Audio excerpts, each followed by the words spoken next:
Hello student, as you know, we had started chapter 12, area related to circle, or in previous video lecture, we had completed exercise 12.1. Now, today we are going to start exercise 12.2.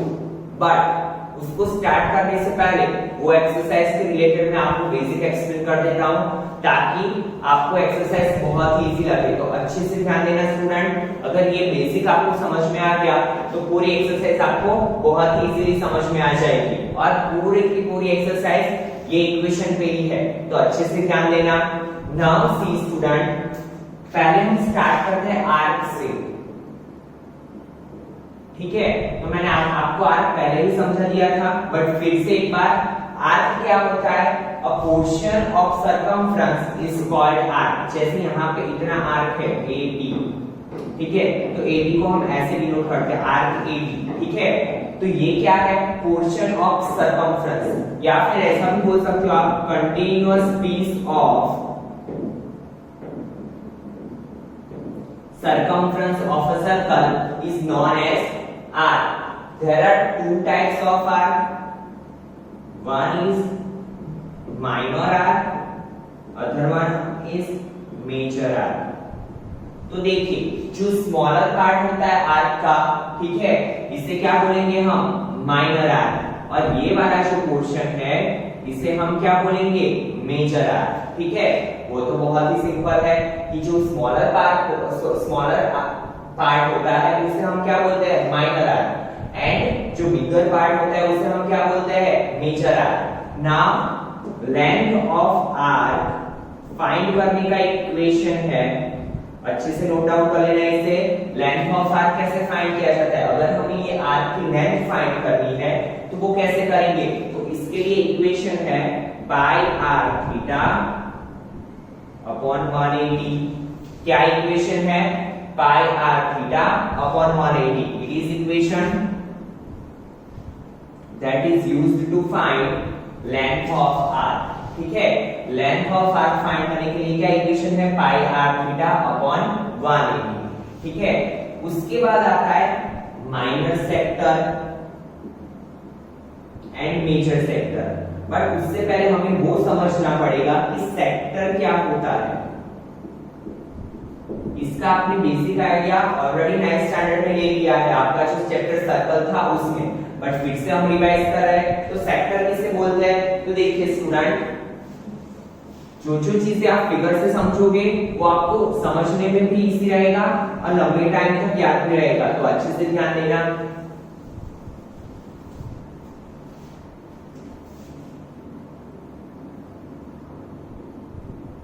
जैसे कि ये centre of circle O है, यहां से दो radius OA and OB, तो हम sector किसे बोलेंगे? एरिया एनक्लोज्ड बाय, ये वाला जो एरिया है उसे हम क्या बोलेंगे? सेक्टर। तो इसको कैसे डिफाइन करेंगे हम? Area enclosed by two radius and arc of a circle is known as sector of a circle, ठीक है। अगर आर्क माइनर आर्क है, छोटा वाला आर्क है, तो इसे हम क्या बोलेंगे? Minor sector. एंड अगर आर्क बड़ा वाला है तो इसे हम क्या बोलेंगे? मेजर सेक्टर, ठीक है।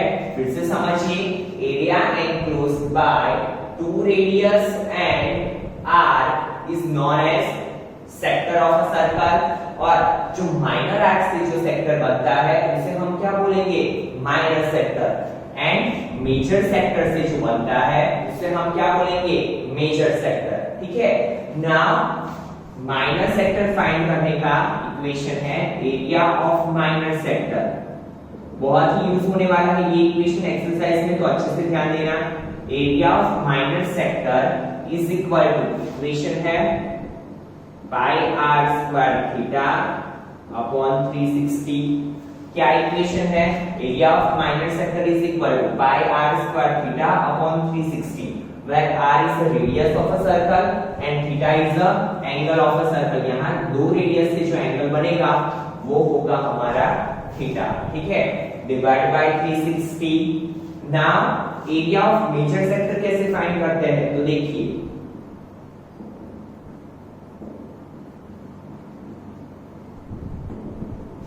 एरिया ऑफ मेजर सेक्टर कैसे फाइंड करेंगे, तो देखिए अगर हम पूरे सर्कल में से ये माइनर सेक्टर को निकाल दे, ठीक है, देखिए यहाँ पे मैं अलग से फिगर बना रहा हूँ, ये हो गया मेजर सेक्टर, ठीक है, तो मैंने क्या किया, पूरे सर्कल में से ये माइनर सेक्टर को निकाल दिया, तो मुझे क्या मिला, एरिया ऑफ मेजर सेक्टर। तो इक्वेशन क्या आएगा हमारा, area of circle minus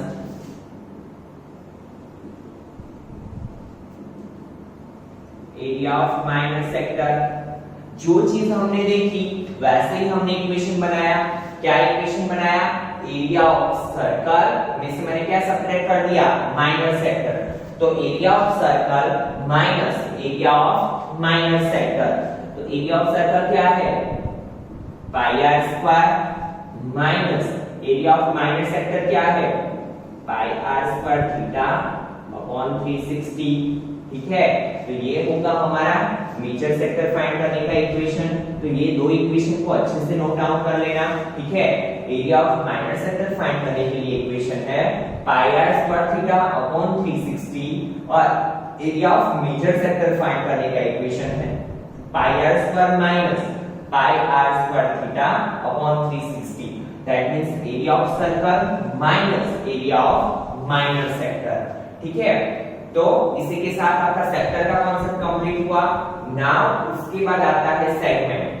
but देखिए कभी-कभी आपको क्या कंफ्यूजन होगा फिगर देख के कि इसमें हम सेक्टर का इक्वेशन यूज करें या सेगमेंट का, तो आपको कैसे आइडेंटिफाई करना है। अगर देखो ये पिज्जा जैसा शेप बन रहा है, ठीक है, अगर पिज्जा जैसा शेप बन रहा है दैट मींस क्या होगा, सेक्टर। सेक्टर का शेप कैसा होता है, पिज्जा के पीस जैसा, ठीक है। तो अगर पिज्जा के जैसा पीस बन रहा है दैट मींस वो क्या होगा, सेक्टर। तो हम किसका इक्वेशन यूज करेंगे, सेक्टर का। अगर माइनर सेक्टर बन रहा है तो माइनर सेक्टर, एंड अगर मेजर सेक्टर बोला है तो हम मेजर सेक्टर का इक्वेशन यूज करेंगे। नाउ सेक्टर के बाद आता है सेगमेंट। तो चलिए सेगमेंट कैसे बनता है और उसका इक्वेशन कैसे बनेगा।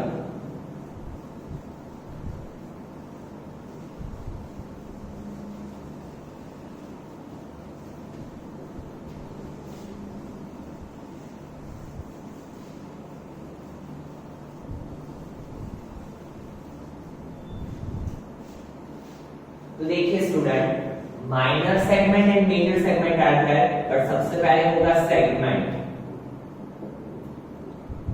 जैसे कि ये सर्कल है, ठीक है, यहां पे हमने पहले सेक्टर बना दिया ओ ए बी। अगर हम ए बी को ज्वाइन करेंगे तो ये कौन सा पार्ट होगा, सर्कल का कॉर्ड, ठीक है। इसे हम क्या बोलेंगे, कॉर्ड ऑफ अ सर्कल। तो सेगमेंट क्या होता है, area enclosed by chord of a circle and arc of a circle is known as segment of a circle. इसे बोलेंगे हम सेगमेंट जो एरिया कवर अप होता है इससे chord and arc of a circle से, उसे हम क्या बोलेंगे, सेगमेंट, ठीक है। अगर सेगमेंट माइनर है, सेगमेंट किससे बनता है, माइनर आर्क से बनता है, तो इसे हम बोलेंगे माइनर सेगमेंट। देखिए माइनर सेगमेंट का पीस कैसे होगा, ठीक है, और मेजर सेगमेंट क्या होगा,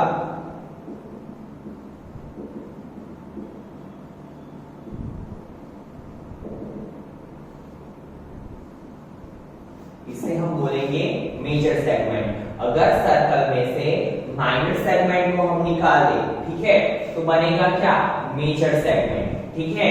बट अभी बात आती है इक्वेशन की, तो area of minor segment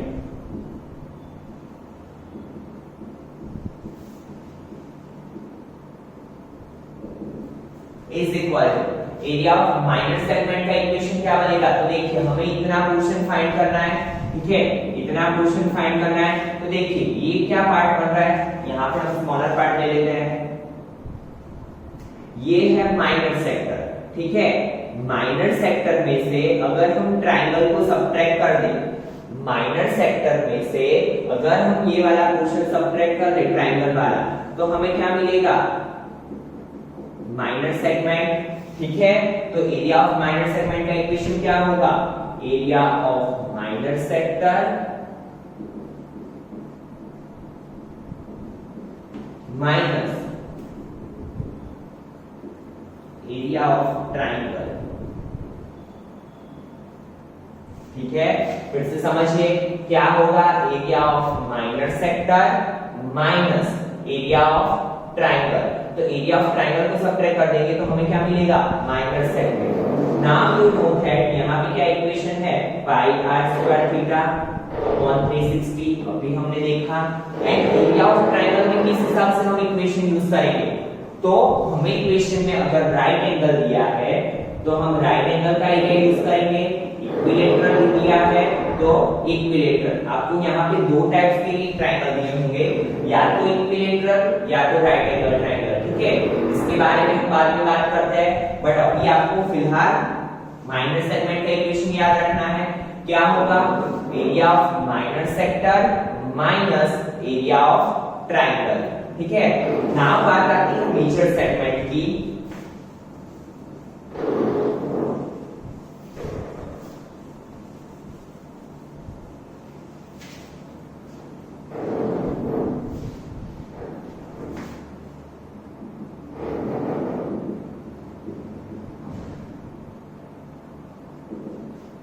area of major segment is equal to क्या होगा? तो देखिए एरिया ऑफ सर्कल में से अगर हम माइनर सेगमेंट को निकाल दें तो हमें मिलेगा क्या?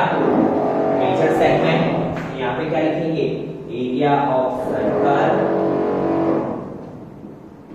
Minus area of minor segment. ठीक है, area of minor segment that means हमें क्या करना पड़ेगा? अगर मेजर सेगमेंट फाइंड करना है तो सबसे पहला काम क्या होगा हमारा? माइनर सेगमेंट फाइंड करने का, और उसे हम किस में से सब्ट्रैक्ट करेंगे? एरिया ऑफ सर्कल में से। तो हमें क्या मिलेगा? Area of major segment. ठीक है, नाउ बात करते हैं ट्रायंगल की, एरिया ऑफ ट्रायंगल की, जो मैंने अभी आपको बताया।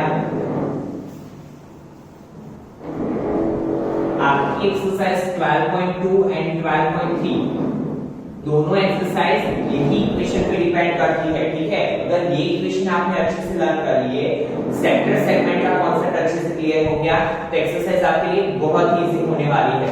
तो देखिए अभी area of right angle triangle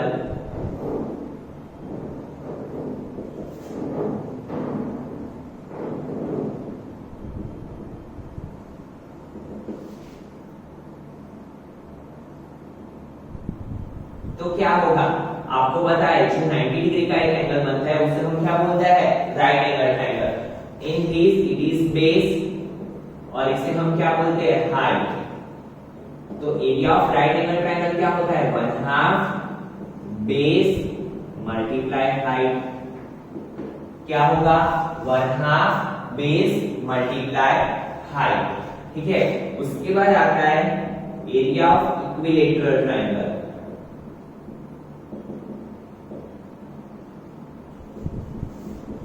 सबसे पहले what is the meaning of equilateral triangle? तो देखिए उसके नेम में ही मीनिंग पता चल जाता है हमें कि equilateral means equal. If all sides are equal then it is known as equilateral triangle. और उसमें कितने डिग्री का होता है एंगल? 60 डिग्री का।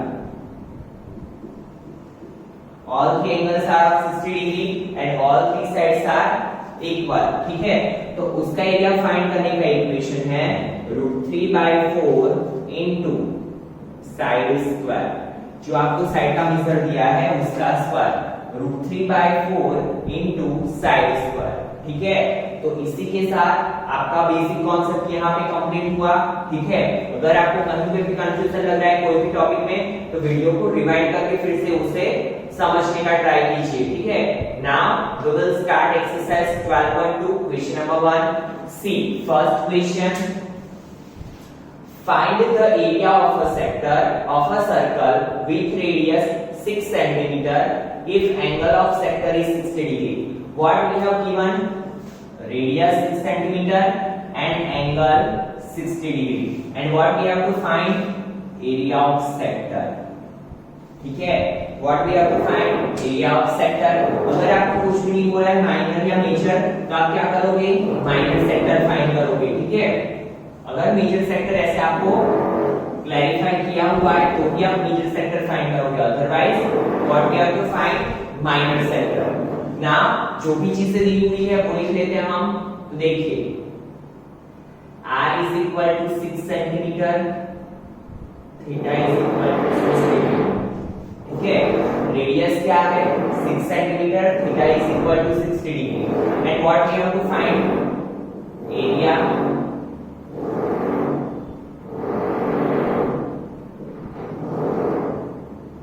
of minor sector.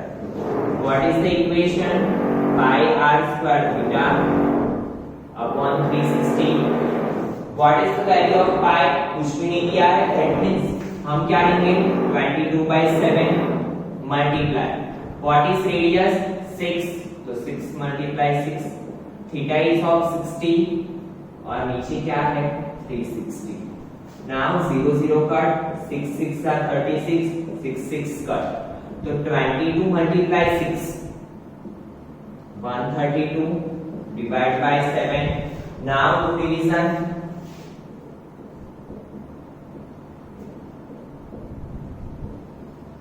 7 1s are 7, 6 2, 7 8s are 56, 6 is remaining 0, 7 7s are 49, 7 8s are 56.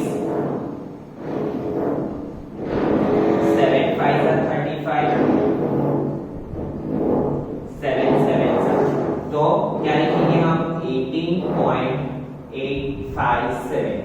अभी आपको देखो एक चीज समझनी है स्टूडेंट, अगर पॉइंट के पीछे थर्ड डिजिट 5 या 5 से बड़ा है तो हम क्या करेंगे, आगे वाले डिजिट में एक ऐड कर देंगे. ठीक है, और अगर 5 या 5 से छोटा है तो हम क्या करेंगे, डिजिट को एज इट इज रखेंगे. अगर यहाँ पे ऐसा होता 18.852 तो हम 18.85 ही रखते, बट अगर डिजिट 5 या 5 से बड़ा है तो हम क्या करेंगे, एक डिजिट ऐड कर देंगे, तो इट बिकम 18.86 सेंटीमीटर स्क्वायर. ठीक है, तो इसी के साथ आपका क्वेश्चन नंबर 1 कंप्लीट हुआ. फिर से एक बार समझ लेते हैं. देखिए यहाँ पर हमने क्या बोला था, find the area of sector of a circle with radius 6 centimeter if angle of a sector is 60 degree. We have given angle and radius and we have to find area of sector. So area of minor sector is equal to pi r square theta upon 360 degree. Pi की value है 22/7 multiply radius 6 multiply 6 multiply 60 divide by 360. 6 66 are 360, 6 6 cut, then divide. Now see equation number 2. Find the area of quadrant. सबसे पहले what is the meaning of quadrant? देखिए आपने coordinate geometry में देखा था कि ये पार्ट को हम क्या बोलते हैं, क्वाड्रेंट. ठीक है, अगर हम यहाँ पे सर्कल ड्रॉ करेंगे तो ये सर्कल का कौन सा पार्ट होगा, फोर्थ पार्ट. एक क्वाड्रेंट मींस सर्कल का कौन सा पार्ट होगा, फोर्थ पार्ट. तो एरिया ऑफ क्वाड्रेंट का इक्वेशन भी वैसे ही बनेगा. चलिए देखते हैं कैसे बनेगा. Find the area of quadrant of a circle whose circumference is 22 centimeter. Radius भी नहीं दी हुई है, हमें क्या दिया हुआ है, circumference of a circle. यहाँ पे लिख लेते हैं circumference of a circle is equal to 22 centimeter. And what we have to find,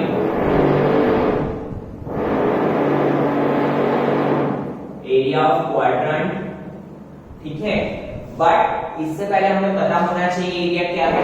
जैसे मैंने बोला कि क्वाड्रेंट क्या होता है, सर्कल का फोर्थ पार्ट. तो area of quadrant is equal to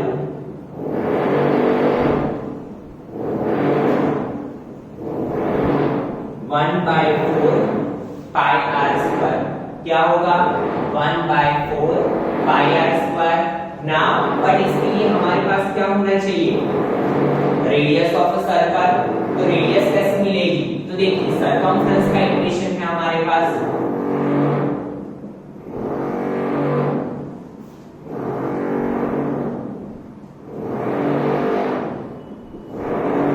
circumference of a circle is equal to 2 pi r. Now what is circumference? 22. So 22 is equal to 2 pi r. Now 22 to multiply pi की value 22 by 7 multiply r, and as you know that equal to के दोनों side अगर equal value होती है तो वो क्या हो जाएगी, कट हो जाएगी। तो 22 cut, so r is equal to क्या होगा, 7 ऊपर जाएगा 2 नीचे, so r is equal to 3.5 centimetre. ठीक है, r की वैल्यू क्या मिली हमें, 3.5।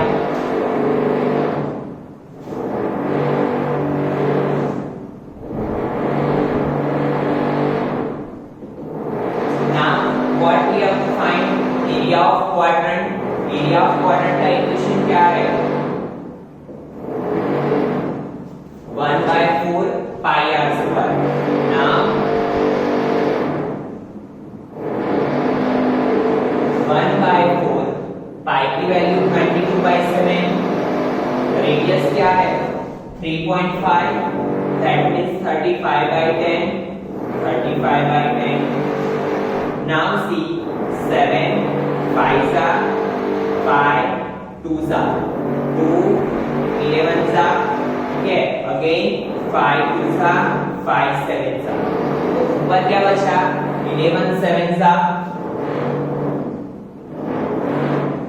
77, 4 2s are 8, now do division,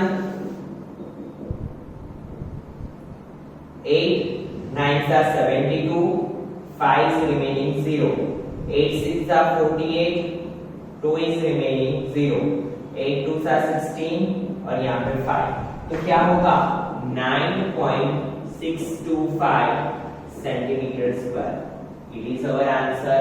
ठीक है, तो एरिया ऑफ क्वाड्रेंट क्या होगा 9.625 सेंटीमीटर स्क्वायर। तो इसी के साथ आपका क्वेश्चन नंबर 2 कंप्लीट हुआ। आई होप सो कि आपको सभी के सभी कॉन्सेप्ट क्लियर हुए होंगे। आपको क्या करना है, लेक्चर कंप्लीट होने के बाद सभी इक्वेशन एक बार अच्छे से खुद से लिख लो, ताकि आपको समझ में आ जाए कि आपको इक्वेशन आ गए। ठीक है, बिकॉज यही इक्वेशन पे आपकी पूरी एक्सरसाइज 12.2 एंड 12.3 है, तो इसको अच्छे से ध्यान देना स्टूडेंट। ठीक है, तो आज के लेक्चर में इतना रखते हैं। In next lecture we will do remaining sum. Thank you students.